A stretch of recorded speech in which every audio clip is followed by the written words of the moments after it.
Ayan, good afternoon po sa ating mga ka-DA. So, quick review po tayo dito po sa ating DA64V basic setup. So, i-release na po natin ito today. Ayan. So, basic setup lang po ang pinili ni buyer.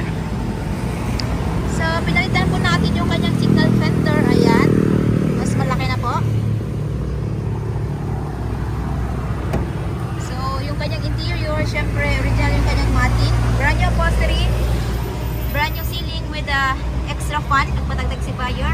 So, ayan, mayroon po siyang sun visor. Syempre, drive camera. So, naka-start na po yung ating unit. So, automatic transmission with aircon. So, kanyang blower. So, LCD touchscreen na syempre yung ating backing camera. Ayan. So, andito po yung kanyang coins box. So, ayan. Automatic transmission, park, reverse, neutral, drive, second gear at saka yung ating low gear. Nandito din po yung kanyang cup holder, yung ating bottle holder. Ayan, glove box.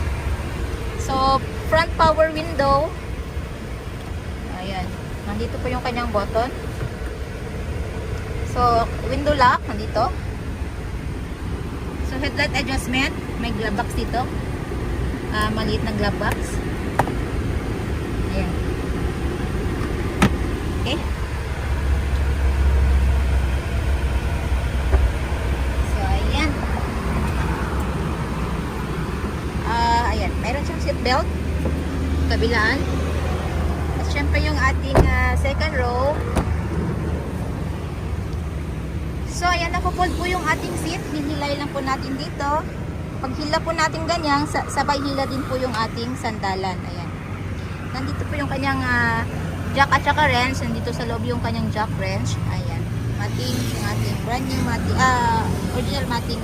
Siyempre, mayroon po siyang child's lock, unlock, lock. Okay.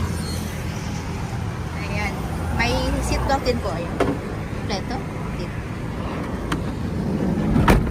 So, yung ating compartment area naman, so, hindi na po nagpaka-down si buyer ng extra back seat. So, later on po, pwede naman pong lagyan ng extra back seat yan. Ayan.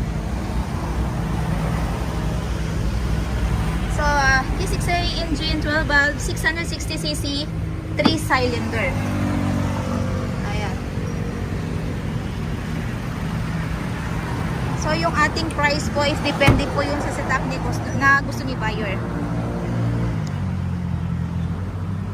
So, ayan, may pagkakataon din pong pumili si buyer ng kanyang paboritong kulay.